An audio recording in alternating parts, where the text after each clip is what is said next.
Welcome, everyone. I am so glad that you are here today once again to be with us on Living Well. Today, we have a special guest, Elder Banks, and he's going to be presenting to us. Before he starts, I just want to state our disclaimer. So this presentation is for educational purposes only. The information shared is based on research, personal experience, and biblical scripture. Our goal is to educate you on the topic presented. It's not to assess, diagnose, prescribe, or treat any medical conditions. If you have any specific condition or situation in which you are concerned, you are encouraged to seek advice from your personal physician. This educational presentation is for educational purposes only, and the information shared is intended to increase your awareness on the topic presented. So as I said, we have a guest speaker. His name is Darrell Banks, Elder Darrell Banks. He lives in Daytona Beach, and he is a member of the Mount Calvary SDA Church, and also the first elder of Mount Calvary SDA Church in Daytona Beach. He has his own ministry. It's called Advent Recovery Ministry, where he helps addicts, recover from their various addiction. And he has been doing this for 21 years. He's having so much fun that he didn't even realize it was 21 years he has been doing this ministry. And he's going to share with us information about his ministry and about what he's doing. He also has 2 children, and from those 2 children, he has 6 grandchildren. He just told me they're all boys, 6 boys. So he's having fun with those boys, rough and tough it out together. So, Elder Banks, we want to welcome you to our platform today. We're so excited whenever you come. You always share such great knowledge with us, and we are glad. Thanks for coming and accepting this invitation and being here today. So, without any further ado, the time is all yours. Thank you. Oh, thank you, Emmeline. I'm always so grateful to you and Dr. Sankey for the opportunity to even watch your show. This show, for anyone who doesn't know, if anyone's watching because they know me, please watch this show weekly. It's so informative. The panelists, the people that were on the show are so well informed, and the discussion that comes from it is so enlightening most times. And I mean, something I actually put to use and can use in my life. Today, and so I'm grateful for being here. Thank you. My friends call me BFree because I believe in what John said in the book of John, chapter 8. Jesus told them in John 8:31 that, you know what, if you're a Jew and you're liking what I'm saying and you're believing in what I'm saying and you're following me, you're one of my disciples. And if you're one of my disciples, then I should let you know the truth. And that same truth will set you free. And then in John 8:36, he said, and who the Son sets free is free indeed. So today I'm going to talk about something that actually can be quite captivating and quite enslaving. And it's actually not my most fun topic, but it's one I'm dealing with myself all the time, have to pay attention to. It's entitled The Cost of Caring, Compassion Fatigue. Yes, the cost. Yes, there's a price to pay for compassion fatigue. So first, what is compassion fatigue? Well, actually, Heavenly Father, I just want to say thank you, Lord, for the opportunity to serve you. May the information you brought to me in my life and the growth be something that they can bless others, and may I continue to receive from them, Lord, all that you have, that we may grow closer to you and better able to serve and provide the work that you allow us to do in serving you. In Jesus' name, amen. All right, so what is compassion fatigue?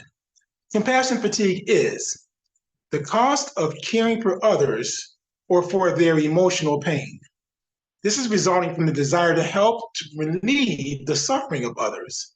So people in helping professions, including medical personnel, social workers, and clergy, are repeatedly exposed to deep and complicated problems in the course of their work. So they can develop a mindset of detachment that reflects a diminished compassion for the person that they're helping. So it's people who want to help finding themselves with the diminished compassion, ability to have compassion for those they help. Problem, right? Yes. First here, let me say, compassion is a precious commodity, especially in the church. So we know God called us to do his work, and this applies to all members and leaders in the church. So this message is for all, even though for the sake of time, I'm going to focus on men in the church. Emily mentioned the ministry I get to be a part of. The ministry is Adventist Recovery Ministries. It's ARMIN. It's out of the actual General Conference, the North American Division of Health Ministries. And it's a fantastic program, 12 steps to help people of all kinds of weights and burdens and all kinds of things of dealing with the past or fear of the future, whatever it may be. And I think this topic fits right in there. So I'm going to be talking a little bit about men in the church. And let me tell you this. Have you come back to church in 1999, around 2000, after many years of not being in church? I just want to share this insight to start. Men in the church have a difficult way. I know everyone has a difficult way. I'm not saying that. But what I mean is I'm just focusing on the men today. Here's a little from my experience. First, in our church structure, is set with the direction and guidance of the Holy Spirit. We have a church manual that lays down all the positions, sets the tone. We have an incredible, wonderful structure. But here's a picture for you in real life of a man coming to church today. The question is asked sometimes why men don't come to church or why men come and leave. Here's a little insight for some who maybe haven't heard this perspective before. Maybe you have. So first off, a man has to deal with this in his home. His wife, his girlfriend, joins the church. She comes home every week and she says to him, "Oh my goodness, that pastor and that church I've been going to is so brilliant. He is such a great preacher. Oh my goodness." The husband goes, then she says, "Oh, and the elder is teaching Bible study every Sabbath afternoon. He is so funny. He makes learning so easy that I've learned something new every week." I know that they say that men aren't really always up to date on where, who women are and understanding women, but this is where women don't understand men sometimes. No man wants to hear that his wife, his girlfriend, is at church loving this guy all the time who's been preaching and teaching, but really it's the Holy Spirit and she's excited, right? So then he says, "Well, you've been going to that church for a few months now, and 2 months ago you decided you want to start tithing. So now you're giving our money that we used to get through the week. Every week you're giving money to the church, so now we have less money to spend. What is it that you're doing?" So is this man excited to go to church? Is this man, really like this is his ideal thing to do? If we have the right man, if the things are going right, then yes, he's called to go to church and he does get there. So the man gets to church finally. When he gets to church, they say, "Hey, great, glad that you're here. Tell you what, is there anything you'd like to do?" He says, "Yeah, I'd like to be an elder or something, maybe like that, maybe a deacon or an elder." They say, "Oh, slow down a little bit, take your time. Let's not rush you. Maybe 5, 10 years, you get to be an elder."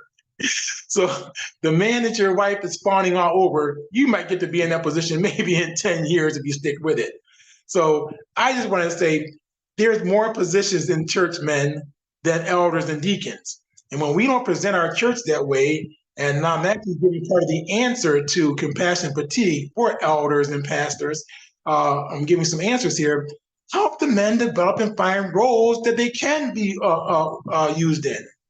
I think a lot of people have been quoting the statistic lately about the regular church attendance, and the statement is something like this: for women who bring their children to church every week, and the children grow up, if a mother brings their children to church every week, about 10% of those children would become regular church attendants when they're in their adulthood. If a father or the man brings the children to church every week, the number is more like 2/3 or 3/4. 66% to 75% of those children grow up to be regular church attendees. So we need men in the church with roles. It's not just what people consider to be lofty roles of deacon or an elder. So whether it's Sabbath school, children's ministry, AY, whatever it may be, get involved, find roles, and put men to work that come to church and give them responsibility that they seek. You got to take their willingness and use it. Coming back to the compassion fatigue, and this is why I mentioned that utilizing other people, because the fact of the matter is, when you are an elder in the church or a pastor in the church, and I've never been a pastor, I can talk from the elder perspective, so let me talk from that. And why I'm talking about this topic right now, I'll tell you. When I first came back to church, like I said, it was probably 1999, 2000. And I had a friend of my mother's that was there who was so happy that I was there. And he says, "Oh, thanks, man. You are just loving serving God. You're a loving God."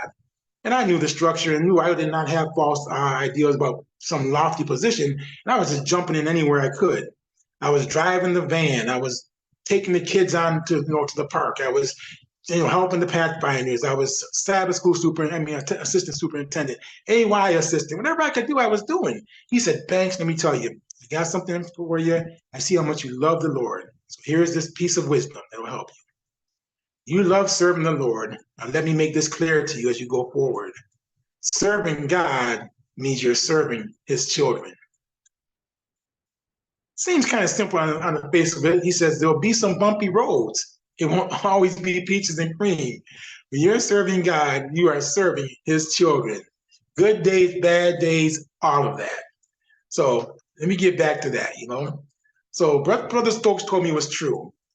Serving God's children can be a weight. It can be, for a man, an overwhelming experience at times.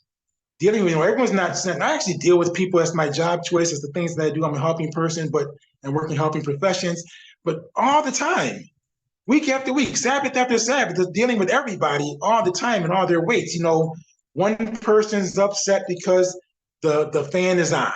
One person's upset because the fan is off. One person's too hot. One person's too cold. They don't realize that as they approach you, you just dealt with the last one. So it's not their fault. This is just human life. This is just human interaction.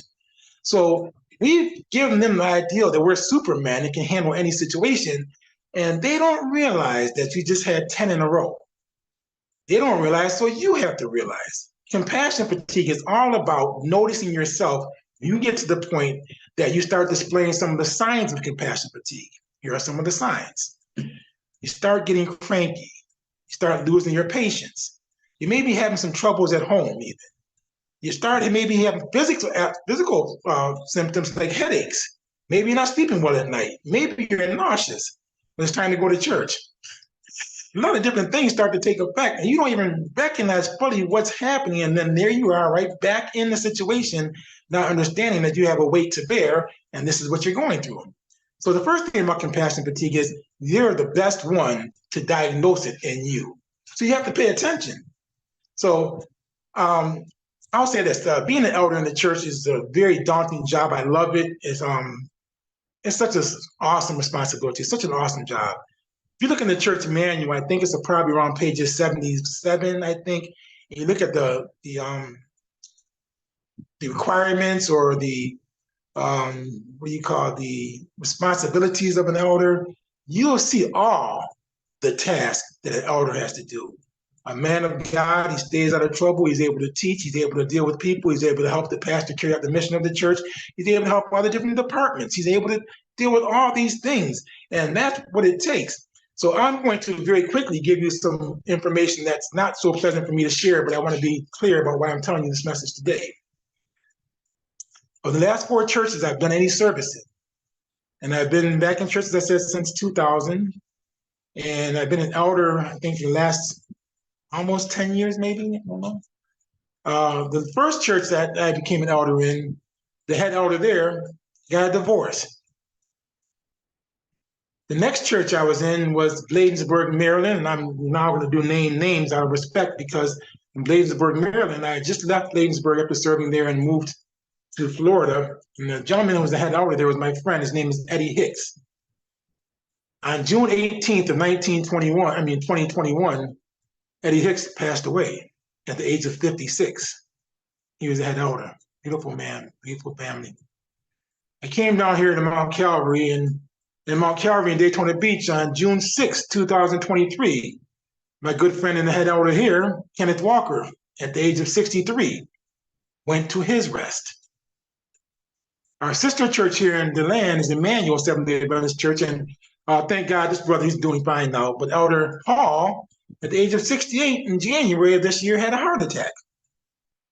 My point is, these are some of the hidden weights and costs that I understand that if the people aren't going to be able to be aware of it because they can't, then you have to be aware of it. Spouses, family members, whoever it may be, it's not a bad thing to have compassion fatigue. It just happens. So I'm going to talk about some real symptoms of it, some solutions toward it, and just dealing with it. So what happens when you've been called by God to serve him for life? You've been called by God and you're a man of God, and that's what you want to do. You want to serve him. The answer for this is, if you want to be called for life, you must have a life. How long would that life be? 4 churches I just told you about in 10 years: a divorce, 2 deaths, and a heart attack from the head elders. All of them are my brothers and friends. So here are some other areas where compassion fatigue can affect you. And first, let me say this. Compassion fatigue is not the worst thing in the world, so you don't have to worry about saying it, because it doesn't happen unless you have compassion. For those who don't care, they don't get this feeling. They don't have that weight. Hearing people sit tough situations, there's troubles in church. People go through problems. There's some situations that just really, we are putting them in God's hands because there's no way we can handle them. And we see this day after day, year over year, and you have these other responsibilities. So not the worst thing in the world to have compassion fatigue, but know this, it only happens to those who have, first, compassion. So you have to pay attention. And let me be clear here by saying, I want to say this first. There's an old saying that people who don't know how to receive love don't truly love. And I put it this way in our service: if you can't accept love here and self-care, what you're giving out, really, truly, though you say it's love, isn't love. It's more of a maybe an ego thing. I'm just being straight. Because if you can't receive self-care and instruction to take care of yourself, then you just want to do for everyone else. And that's more like a messianic complex. And Jesus told us that we want to follow him to pick up our cross every day and follow him. He bore the cross that brings salvation to you, to me, and he is the burden bearer. We want to be Christ-like. That's true. But we have our crosses to bear, and that can include our communities, our families, our churches, our jobs, our work, and elders in unpaid position. There's no benefits, there's no leaves. So you have to be mindful and take care of these things and not let the super messianic complex take over. And it's just us, it's just men sometimes. I don't like saying that, but I got that feeling sometimes that this is my phrase. I know I hate it. I'm working on it. This compassion, I'm working on it. My phrase is, we didn't get it right this Sabbath, and we know next Sabbath is coming. What are we going to do? And I bear that weight. For other people in their service, why am I bearing their weight? So men like to say things like, well, if I don't do it, it won't get done. Or if anyone else does it, they don't do it right. We have to get past those things. We have to understand this is God's church. And that's why I go back to developing men in other roles, in other positions, bringing them along in leadership. People think training someone to be an elder means you train them to be an elder. No, you help them work in community service. You help them work with the Sabbath school department. You help them learn the principles and points of being in service as a team in church and being a part of the body of Christ. One day, just like you were one day, they'll be an elder. You weren't born an elder. So we all got there somehow. So I use this phrase, and I'm saying this now to say, you know what? You have to be able to take a cold, hard look at just what it is that we're doing and what our approach is to doing it. And I say a cold, hard look, and all I'm really trying to say is take an honest look. The only reason I say a cold, hard look is because we're men. We're hard-headed. We want to be Christ-like, but we're not Christ.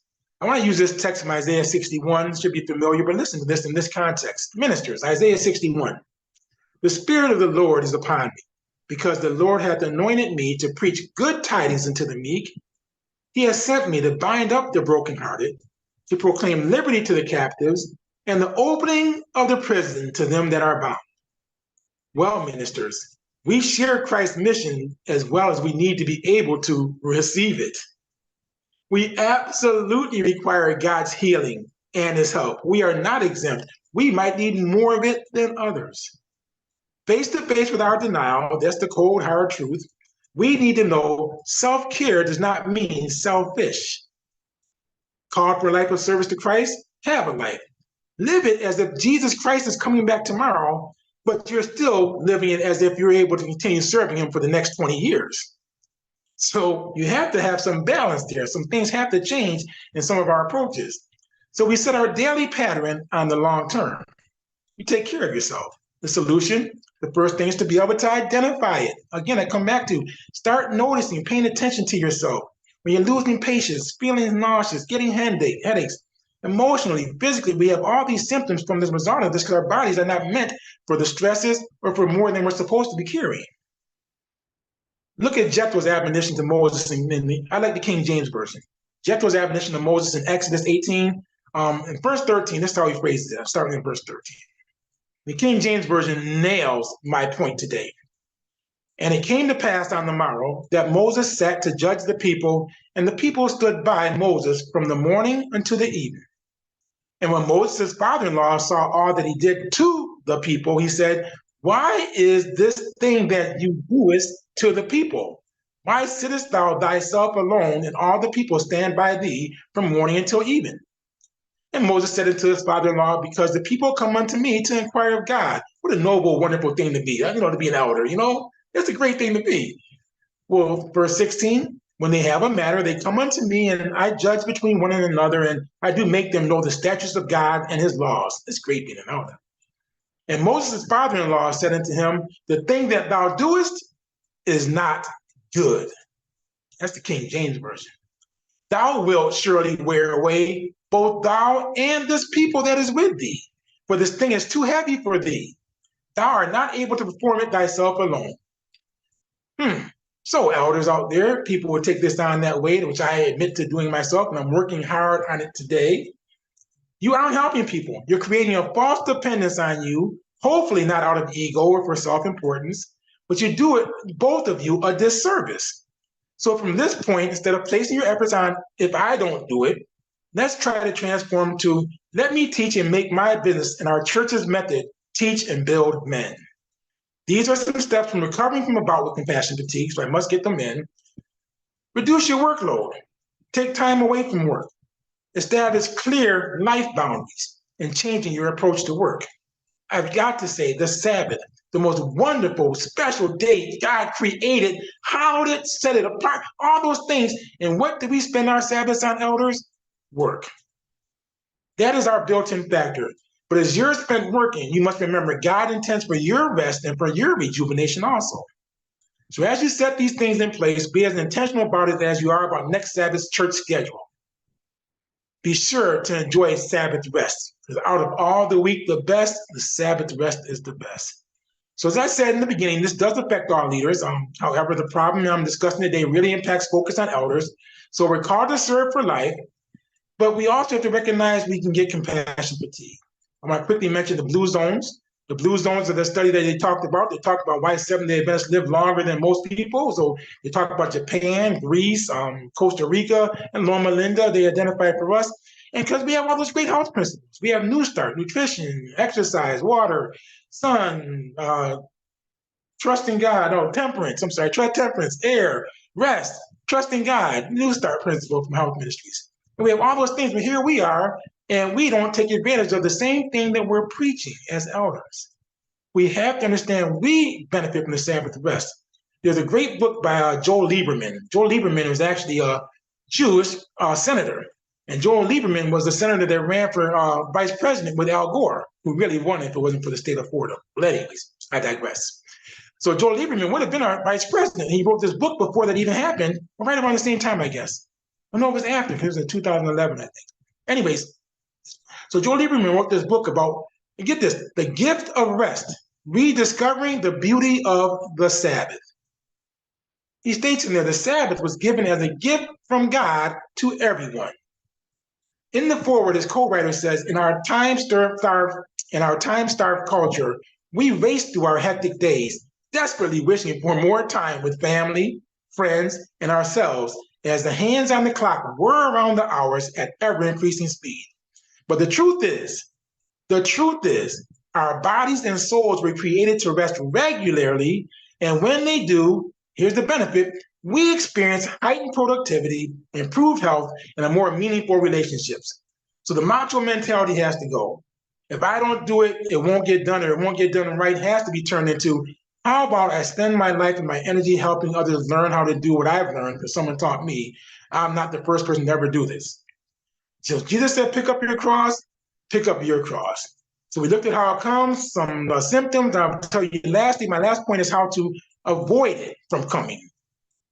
First, practice mindfulness throughout the day by being aware of your thoughts and your feelings and your physical sensations. Reach out to others for support, whether that's friends, family, or a peer support group. That's why I mentioned Advanced Recovery Ministries. We have help for everybody and everything. We just need people who understand we suffer from things and we can do better in working them out together and sharing our experience and our strength and our hopes. So set aside time for meaningful activity and find ways to connect with loved ones. Do your hobbies, enjoy them. Don't let people make you feel guilty for taking time to enjoy yourselves. And you don't make yourself feel guilty for doing it. Take a break from the news, oh my, and limit the time you spend online. Now, your ongoing process is just like the one you hear when you get on an airplane. You want to help everybody? That's great. That's what your nature is. You love it. It's awesome to be an elder. Believe me, it is. I love it. But guess what? When those face masks drops, if you want to help everybody else, you better put yours on first. This is recovery and helpfulness. So be wise, put your oxygen mask on first. Don't try to bear all the burdens and share the load and teach others to come up so we can have a bountiful group of men in our church. So all the women can be happy then because they'll have more men to choose from. And we can be happy then because we'll have less work to do. Thank you. That's my presentation. Okay, thank you so much, Elder Banks. I tell you, this is such a timely message. Self-care, identifying fatigue, compassion fatigue. You know, it was just not too long ago, I did a presentation at the conference here, Southeastern Conference, to a group of pastors. And I was surprised. When doing the research on the amount of pastors that have this same problem, compassion fatigue. Pastors are dying. Pastors are coming down with a lot of health issues because of compassion fatigue, the amount of work that they are doing. They work 7 days a week, 24/7, because when they get home, a member might call them, somebody might call them, and then they have to they have to leave and go to attend to that member. It's the same thing with elders, because some churches, they do not have pastors, or they might have a pastor to share with another church or something like that. And then the elders have to step in and take up the reign of the pastor. So it's so very important for us to understand this. I think this need to be preached, need to be something that all elders and leaders of churches, I should say, need to go through before they pick up or they start their ministry. They need to have this because this is so very important. Because we want to help. We have that desire, burning desire to be minister to others. But we have to first take care of ourselves. So Amen. vital. That is such a vital, message that you just presented to us. And identify the different areas of fatigue. Know yourself, understanding yourself. When things start changing, pay attention. Yes. Because it's telling you, it's a warning sign. So I would love to hear what the audience have to say. If they have any questions for Elder Banks, if they want anything to clarify, this is your time. Elder Banks is here. He's very knowledgeable. He has the experience, and he can answer whatever question you put before him. And if he doesn't know it, I'm sure he's going to tell you, and he's going to research it. Okay. Anyone have any question? Or anything they want to add, say?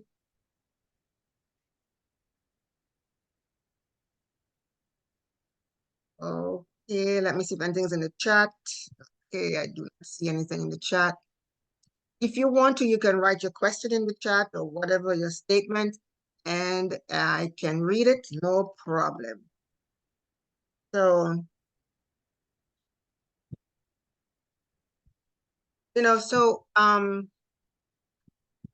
our elders, because you're talking about elders especially.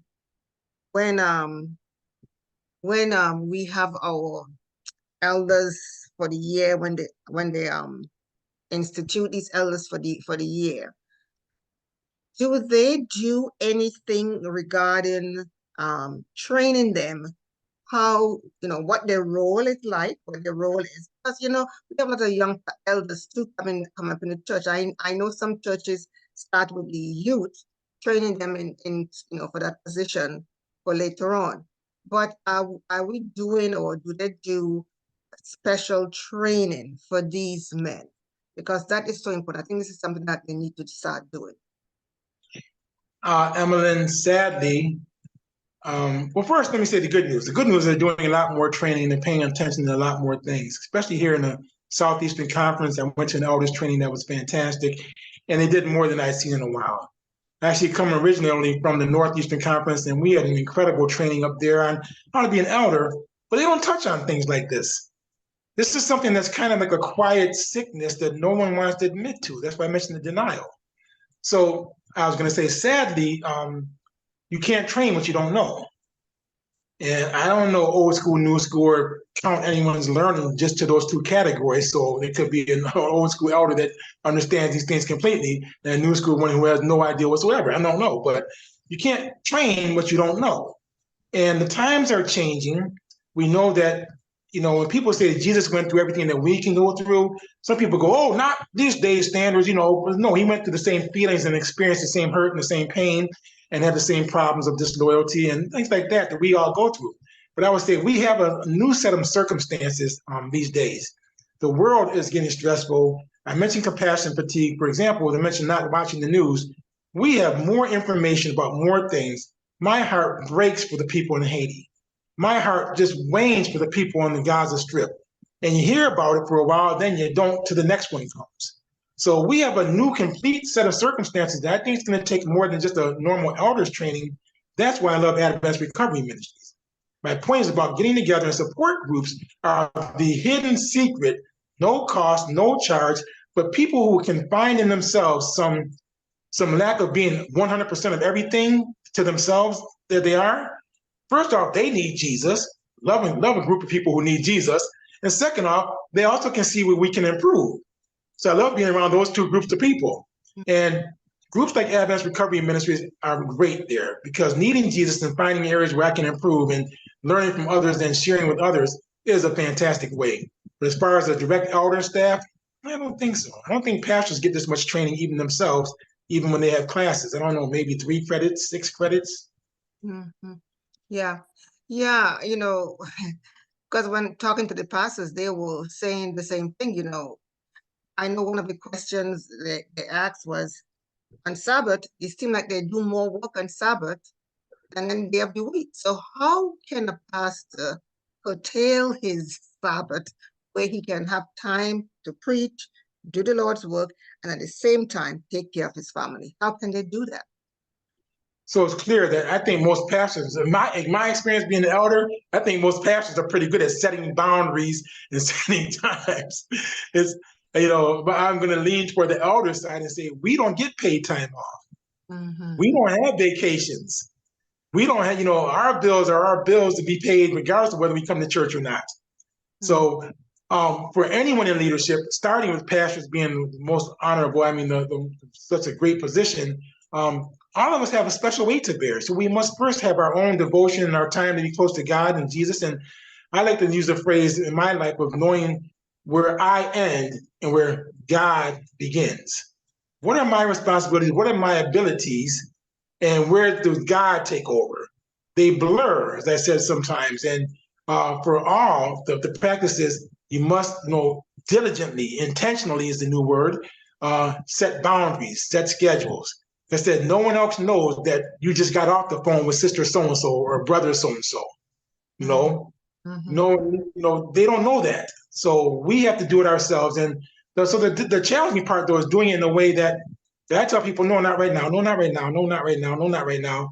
And they're like, well, no, we want it right now. I'm like,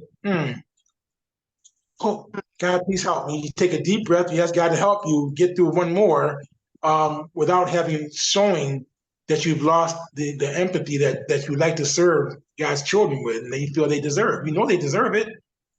But you know what? You might be past your point, or I might be past my point. Let me put it that way. And I recognize that, and I try to tell people learn how to communicate and verbalize. But that helps a lot in support groups. Let me tell you, that's one of the things you learn in support groups. And you start being able to talk about it, be honest with you, find out it's not so bad to be self-caring. It's not selfish. Right, right. That is so true. Yes, you have to set those boundaries and you have to know yourself. So when you find yourself getting to that point of, you know, of fatigue, you have to say no. And it's really sad. I know we do that. It's really sad. Someone says no, not right now. But because of our selfish nature, we're not thinking about how the other person feels. We just think about ourselves and we were like, no, I want it right now. Right. So we, as members, we need to listen, Yes. be compassionate, have some compassion on our elders that when they say no, not right now, we do not know what they're going through because they have lives too. They are human beings just like us. We need to listen and just say, okay, he will get back with me or she will get back with me at a later time. I just have to wait. And we just have to respect that, really. We have to start doing that. You brought this to my attention. I'm going to be very careful and be more aware. I'm serious about Yes.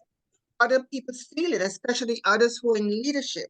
Not just, I just don't should not just be thinking about myself only, but think about your pastors, think about your elders. This is mainly for elders.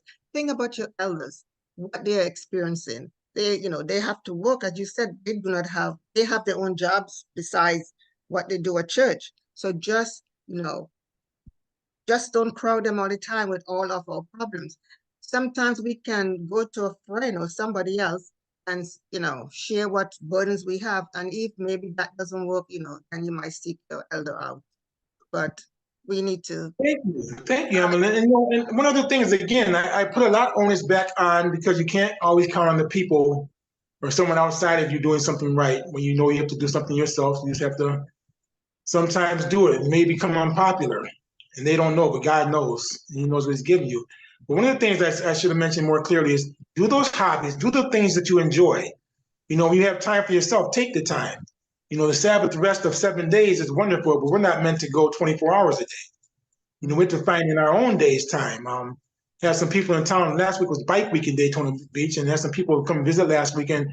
Sabbath morning, they wanted to go to the beach and watch the sunrise Sabbath morning. I'm like, what an amazing idea. How gorgeous that was to start the Sabbath on. And just to do those little things. And one of the things is not, paying attention and living by your phone. The best way for me to not be lived by my phone is not have it on me. So I'll take time periods, but I don't even have my phone on me. It irritates some people, but I can't help it. I know what I have to do. And my ringer is almost never on because I'm at work or whatever it is, or I'm in church, so my ringer's on, so I don't hear phone rings. And people, I called you 3 times. But I called you, no, that was not 3 times. The one is, I called you earlier. Okay, you called me when? It's 5 now. You called me when? It was about 4:30. Well, I just, hey, okay, what can I help? What can I help you with? Yeah. But Yeah. that's how the world is. The world is. That's why it says we have some different circumstances in the world. The ability to get a hold of people, and they think because you have a phone and you're supposed to answer your phone, and all these different things. And I believe in getting back to people in a reasonable amount of time. Believe me, because it is frustrating. Trying to do some things when you don't. But give them some reason. I'm not a person that says don't call too late because I simply say call me. If I don't answer, I don't answer. Leave a message. But we got to do those things ourselves, and especially family time. And there's everyone has different. You hit it. People have different lives and different circumstances. I'm not married right now, and I think about that because I know people who have that extra level. I mentioned I have 6 grandsons. My grandsons are from age 4 to age 15, and now those are my responsibilities. So I don't have children responsibilities. I don't have spousal responsibilities. You work for them, and that's a whole other area of life too. That can be stressful and painful and lonely, whatever it may be. There's people got lives. Yeah. So but you gotta be responsible for yourself. You kind of have to do it yourself, and take time away. That's why I like cruises. I like cruises because the no cell phone thing and everything. No one can get a hold of you. At a certain point during the cruise, I remember one time saying I was about a day and a half in. I remember saying, "Ooh, I just relaxed." Yeah. It took a day and a half to shake off all the Mm-hmm. weight that we carry just in normal life. Mm-hmm. So as elders of the church, we want to serve, and we love serving. I don't know an elder that doesn't love being an elder and serving. But we gotta be careful, take care of ourselves along the way. And like I said, teach it like Jesus is coming tomorrow, preach it like Jesus is coming tonight. And you know what? But be prepared to be, if you wake up tomorrow, you're still gonna be able to do it again the next day. Right, right. Yes.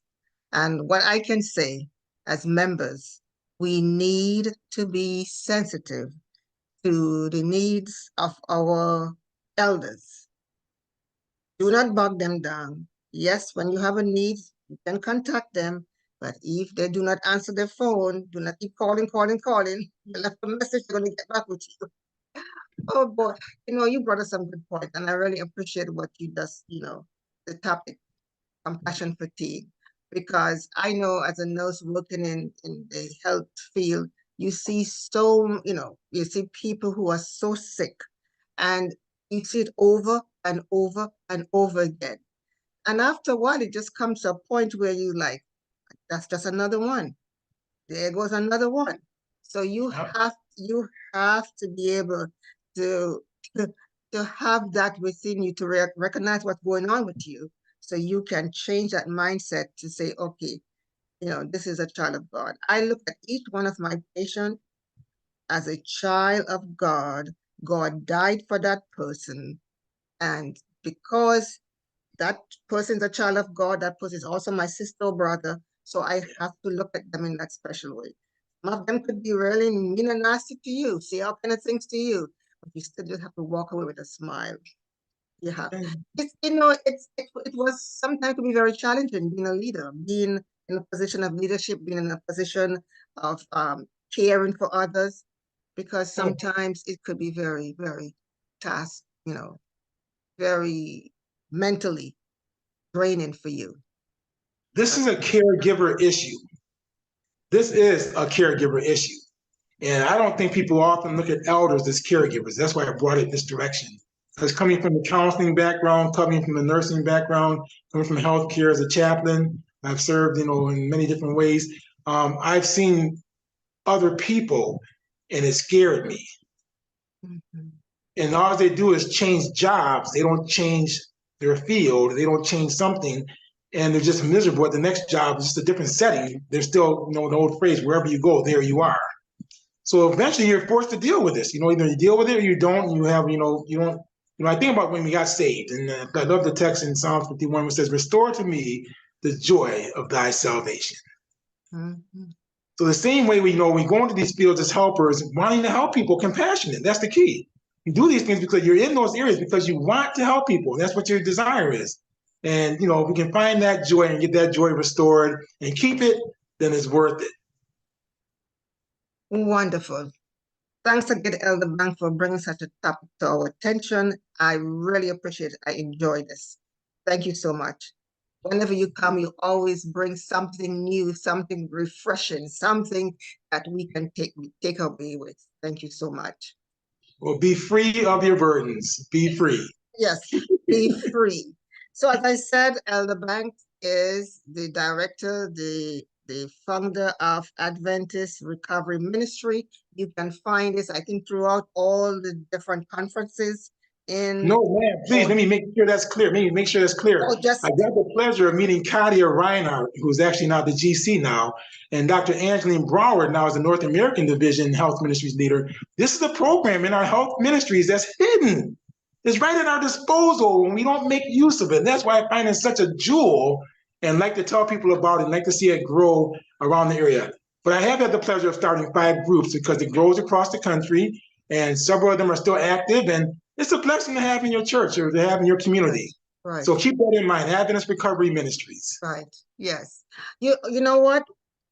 Is there a number, or we can go online and look up Adventist Recovery Ministry? Yeah. Yeah, under the health ministries website, and they have you'll find incredible information there. Right. Yes. And let's start a group. Let's all start a group. Get together. Get back in touch with Emmeline, and she knows how to get in touch with me. And let's get a group. Yes. All right. Okay. Thanks again. Thanks again. So I'm going to stop recording.